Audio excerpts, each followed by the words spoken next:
ಜಿಲ್ಲೆಯಲ್ಲಿ ಹಾಡಹಗಲಲ್ಲಿ ಸಾರ್ವಜನಿಕ ಬಸ್ ನಿಲ್ದಾಣದಲ್ಲಿ ಅಟ್ಟಾಡಿಸ್ಕೊಂಡು ಹೋಗಿ ಅಮಾನುಷಕವಾಗಿ ಒಂದು ಹುಡುಗಿಯನ್ನು ಹತ್ಯೆ ಮಾಡಿರುವಂಥ ಒಂದು ಘನಘೋರ ಕೃತ್ಯ ನಡೆದಿದೆ. ತೀವ್ರ ಖಂಡನೀಯ.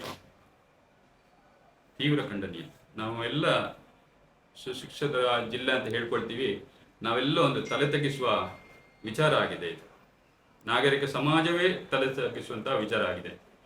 ಬಸ್ ಸ್ಟ್ಯಾಂಡ್ನಲ್ಲಿ ಅಷ್ಟು ಜನ ಇರುವಾಗ ಆ ರೀತಿ ಕತ್ತೆ ಹಿಡ್ಕೊಂಡು ಹೋಗಿ ಅಟ್ಟಾಡಿಸ್ಕೊಂಡು ಕೊಂದು ಅವರು ಪರಾರಿ ಆಗ್ತಾರೆ ಅಂತ ಹೇಳಿದರೆ ಕತ್ತೆಯಲ್ಲಿ ಬಿಸಾಕಿ ನಾವೆಲ್ಲ ವಿಡಿಯೋ ಮಾಡ್ತೀವಿ, ನಮಗೆ ಶೇಮ್ ಆಗಬೇಕು. ಜನ ವಿಡಿಯೋ ಮಾಡ್ತೀವಿ, ಅದನ್ನು ಹಿಡಿಲಿಕ್ಕೆ ಹೋಗಿದಿಲ್ಲ ಅಥವಾ ತಡಿಲಿಕ್ಕೆ ಹೋಗ್ತಾ ಇಲ್ಲ. ಆ ರೀತಿಯ ಎಲ್ಲ ಮನೋಭಾವಗಳು ಹಾಗೆ ಆಗಿದೆ. ಹತ್ಯೆ ಮಾಡಿದ ವ್ಯಕ್ತಿಯನ್ನು ಪೊಲೀಸರು ಈಗಾಗಲೇ ಬಂಧಿಸಿದ್ದಾರೆ. ಆದರೆ ಆ ಪ್ರಕರಣ ದುಷ್ಕೃತ್ಯ ನಡೆದು ಮರುದಿನದ ತನಕ ಅದಕ್ಕೆ ಕಾಲ ತಗೊಂಡಿದ್ದಾರೆ. ನಮ್ಮ ಇವತ್ತಿನ ಎಲ್ಲ ಈ ಮೊಬೈಲ್ ಇರ್ಬೋದು, ಈ ಥರ ಇಷ್ಟೆಲ್ಲ ಇದಿರುವಾಗ ಕೂಡಲೇ ಆರೋಪಿಯನ್ನು ಬಂಧನ ಮಾಡಬೇಕಿತ್ತು. ಮರುದಿನ ಬೆಳಿಗ್ಗೆ 11 ಗಂಟೆ ತನಕ ಅವನು ಆರಾಮಾಗಿ ಯಾವುದೋ ಅಂಗಡಿ ಎದುರು ಕೂತ್ಕೊಂಡಿದ್ದಾನೆ, ಫೋನಲ್ಲಿ ಮಾತಾಡ್ತಿದ್ದಾನೆ.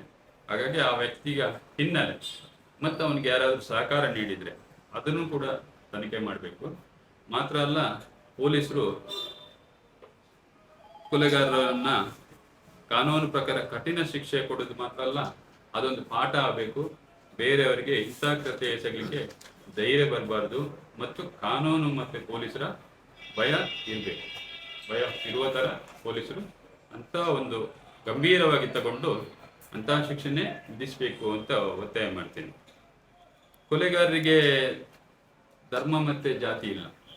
ಕಾನೂನು ಮತ್ತು ಸಂವಿಧಾನದ ಪ್ರಕಾರ ಕೊಲೆ ಯತ್ನ ನಡೆಸಿದವನು ಆರೋಪಿ, ಅಪರಾಧ ಅಷ್ಟೇ.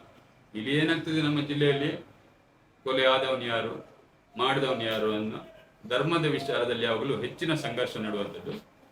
ಒಂದೇ ಧರ್ಮದವರು, ಒಂದೇ ಇದರವರಾಗಿದ್ದರೆ ಅದು ಹೆಚ್ಚು ಯಾರು ಅದನ್ನು ಮಾತಾಡೋದಿಲ್ಲ ಅಥವಾ ಅದಕ್ಕೆ ರಾಜಕೀಯವನ್ನು ತರೋದಿಲ್ಲ, ಹೋರಾಟಗಳು ಆಗೋದಿಲ್ಲ, ಯಾವುದೇ ಆಗೋದಿಲ್ಲ.